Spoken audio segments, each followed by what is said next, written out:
गत वर्ष नेपालको कुल गार्हस्थ्य उत्पादन जीडीपी 42 खर्ब 66 अर्ब थियो।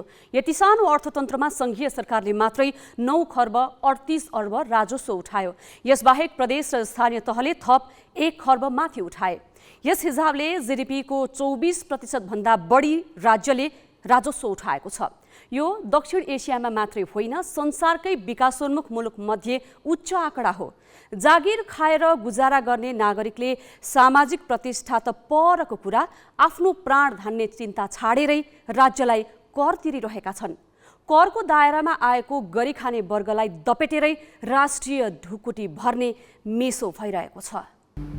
यो वर्ष माघसम्मको तथ्याङ्कले औसत महँगीको दर 6% भन्दा कम देखाउँछ। तर यही बीचमा घिउ तेलको मूल्य पोहोर भन्दा 21% बढेको छ। तरकारी 14% महँगिएको छ भने दाल र गेडागुडीमा 10% भाउ थपिएको छ। यातायात क्षेत्रको महँगी 16% भन्दा धेरै बढेको छ। शिक्षा, स्वास्थ्य जस्ता सेवा र लत्ता कपडा, इन्धन तथा घरायसी उपभोगका वस्तु पनि त्यसरी नै महँगिएका छन्। यही समयमा बैंक तथा वित्तीय संस्थालाई छाड्ने हो भने निजी क्षेत्रका कर्मचारीको तलब जम्मा 4% हाराहारी बढेको छ। कृषि र निर्माण क्षेत्रका कामदारको आम्दानी त बढेकै छैन भन्दा पनि हुन्छ।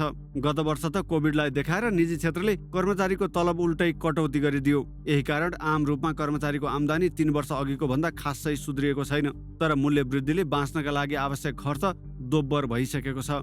आफ्नो कमाइले बाँच्नै हम्मे परेका बेला कामकाजी वर्गमाथि सरकारले राजस्वको भार थपेको थपै छ। यसको सबैभन्दा ठूलो मारमा परेका छन् मध्यम आय भएका निजी क्षेत्रका तलबी कामदार। मासिक 5,000 मात्रै कमाउनेले पनि 1% रकम राज्यलाई बुझाउनु पर्छ। मासिक 50,000 रुपैयाँ तलब पाउनेले वर्षमा 44,000 त कर नै तिर्नु पर्छ।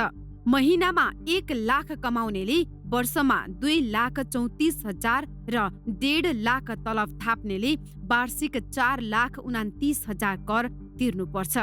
1,92,000 मासिक तलब हुनेले वार्षिक 6,24,000 कर तिर्नुपर्छ। अहिले वर्षभरिमा 4 लाख भन्दा बढी आम्दानी गर्ने अविवाहित र 4.5 लाख माथि कमाउने दम्पतिले राज्यलाई आयकर बुझाउनु पर्छ। त्योभन्दा कम तलब पाउनेले चाहिँ 1% मात्रै तिरे पुग्छ। यो सीमा बढाएर अविवाहितलाई कम्तीमा 6 देखि 7 लाखसम्म र विवाहितको हकमा 8 देखि 10 लाखसम्म वार्षिक कमाइमा कर नलाग्ने व्यवस्था गर्न आवाज उठिरहेको छ। करको दर पनि घटाउनु पर्ने वर्षौंदेखिको बहस छ। अहिले पनि सरकारले 4 लाख माथि कमाइ हुने बित्तिकै सुरुमै 10% र त्यसपछि 20, 30 र 36% सम्म कर असुलिरहेको छ। यसले तलबी जागिरमा बाँचेको वर्ग आर्थिक रूपमा कहिल्यै उँभो लाग्न नसक्ने गरी बाँधिएको छ। हामीले छिमेकी भारतमा मात्रै हामीले हेर्यौँ भने तपाईको यो इन्डिभिजुअलको स्ल्याब रेट भनेको 2.5 लाख आइसी भनेको 4 लाखसम्मै उहाँको निल छ। तर त्यसपछिको पनि प्रोग्रेस उहाँहरू कस्तो छ भने 5%, 10%, 15% हुँदै चाहिँ आउनुहुन्छ भने हामी एकदम स्पिडली जम्प गर्छौँ। 10%, 20%, 30% र 36%मा हामी मुभ गरिहाल्छौँ हैन। त्यसो भएको हुनाले चाहिँ तपाईको यो अलिकति माथि आउने बित्तिकै करको रेट्सहरू चाहिँ इन्डिभिजुअललाई एकदमै बढी थोपरिएको जस्तो, एकदमै बर्डनसम भए जस्तो चाहिँ हामीहरू फिल गर्छौँ। राजस्वका दर र दायराबारे अध्ययन गर्न र बजेट निर्माणमा सुझाव दिन सरकारले नै राजस्व परामर्श विकास समिति गठन गरेको छ, जसले पोहोर पनि राजस्व छुटको सीमालाई अहिलेको मूल्य वृद्धि र जीविकोपार्जन लागतलाई ठेक्ने गरी बढाउन सुझाव दिएको थियो। यो वर्ष पनि उही सुझाव दोहोर्याउने भनेको छ।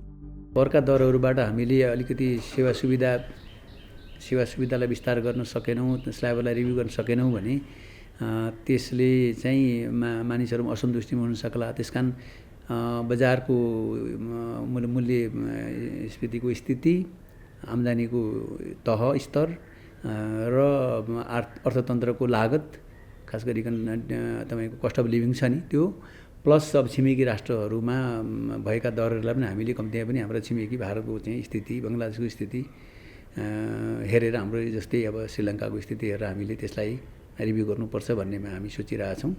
प्रतिवेदनमा हामी केही न केही यसबारेमा कम्पेरिटिभ एनालाइसिस गरेर अगाडि बढ्ने हाम्रो सोच छ।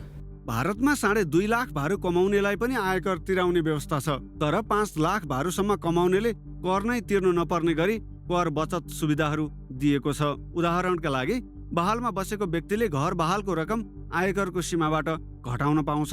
बाध्यकारी खर्च घटाउने र व्यक्तिगत बचत बढाउन प्रेरित गर्ने यस्ता थुप्रै सुविधा त्यहाँ छन्। तर नेपालमा खासै कर बचत योजना छैनन्। तलब लिएर काम गर्ने कर्मचारी बढी जसो शहरी क्षेत्रमा बस्छन्, जहाँ महँगी निकै बढी हुँदा कामकाजी वर्गलाई बचत त टाढाको कुरा, दैनिक जीवन धान्नै धौधौ पर्छ। सानो सङ्ख्याका करदाताहरू र जो कर तिर्ने दायराभित्र आइसकेका छन् तिनीहरू राज्यको दृष्टिमा पर्न सकेका छैनन्, राज्यले समेट्न सकेका छैन। पहिलो कुरा त्यो हो। दोस्रो कुरा यो जुन इन्डिभिजुअलहरूले अब अहिले 34, 35, 36% समेत पर्छ भनौँ न, अधिकतम 36% कर 12 लाखभन्दा वार्षिक आय बढी हुनेहरूको जुन दायराभित्र पर्नेछ त्यो चाहिँ नि नेपालको आयका हिसाबले अस्वाभाविक हो। त्यसलाई स्वाभाविक बनाउन पनि त्यो सरहको आम्दानी हुने सबैलाई ट्याक्सको नेट भन्छ, त्यो नेटभित्र ल्याउन सक्नुपर्ने, त्यो हुन सकेका छैन। आयकर भनेको मानिस सामान्य तौरले बाँच्न सक्ने आम्दानीलाई छाडेर उसको बचतमाथि लगाउने हो। अझ नेपाली समाजमा तलबी श्रमिकको पारिवारिक दायित्व बढी हुन्छ। जीविकोपार्जन लागत विकसित मुलुकहरूको तुलनामा कम छैन।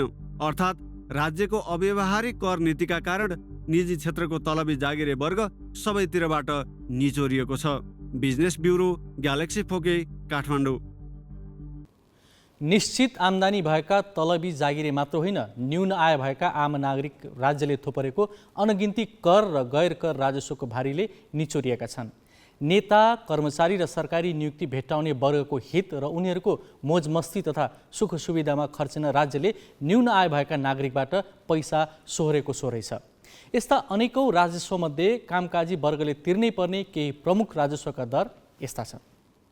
तपाईँ यदि मासिक तलब थाप्नुहुन्छ भने जति नै थोरै कमाइ होस् त्यसको 1% रकम राज्यलाई पहिले नै छुट्याएपछि मात्रै तपाईँको खातामा पैसा आउँछ।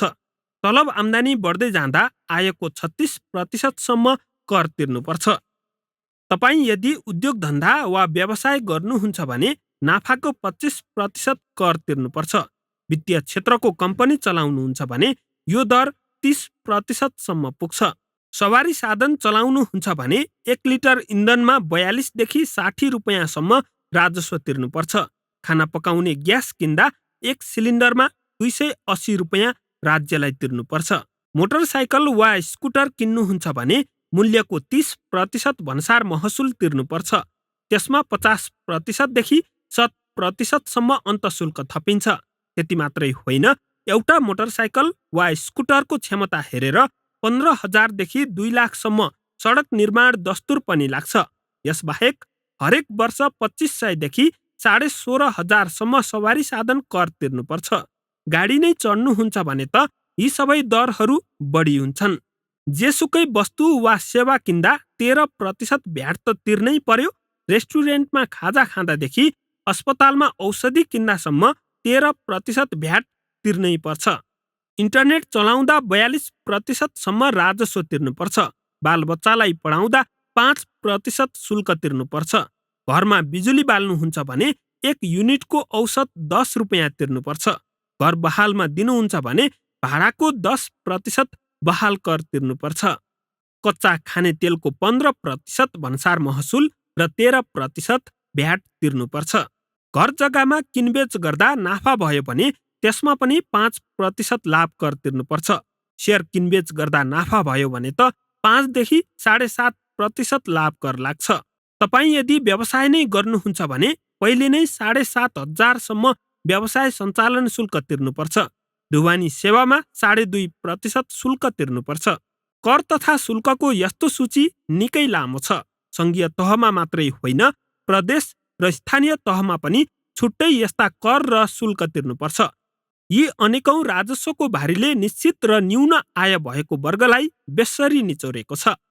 व्यापारी व्यवसायका लागि कर छल्ने कानुनी छिद्र थुप्रै छन्। उनीहरूले वैधानिक हिसाबले पनि राज्यबाट थुप्रै लाभ पाइरहेका हुन्छन्, तर परिश्रम गरेर तलब पाउनेहरूले कर छल्ने सम्भावना नै हुँदैन। सबैभन्दा इमान्दार करदाता हुन् तलबी कर्मचारी। हामीले देशका विभिन्न ठाउँका करदातालाई आयकरलाई कसरी लिनु भएको छ भनेर सोधेका छौँ। आय स्रोत भन्दा हामीले बढी कर तिरिरहेको छौँ, त्यसैले हामीलाई नजाति लाग्छ।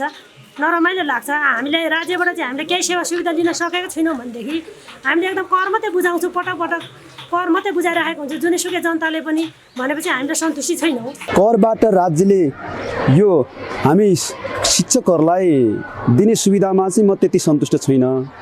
यो करको आयकरबाट आयकर सदुपयोग भएको छैन भन्ने कुरामा पनि मलाई शङ्का लाग्छ। हामी शिक्षकहरूले यो जति तिरेका छौँ त्यसमा चाहिँ जति पाउनुपर्ने सेवा सुविधा त्यो चाहिँ पाए जस्तो मलाई लाग्दैन। ट्याक्स पेयर भइसकेपछि जस्तै सरकारी सेवा सुविधाहरू हामीले पाउनुपर्ने जस्तै केही छुटहरूदेखि लिएर केही पनि खास अहिलेसम्म चाहिँ पाएको छैनौँ।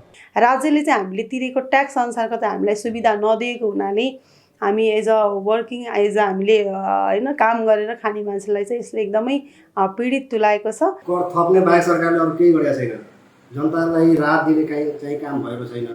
नेपालमा अहिले कायम व्यक्तिगत आयकरको कर नलाग्ने सीमा र दरमा हेरफेर गर्नुपर्ने बेला भएको छ कि छैन भनेर हामीले पूर्व सचिव रामशरण पुडासैनीलाई सोधेका छौँ।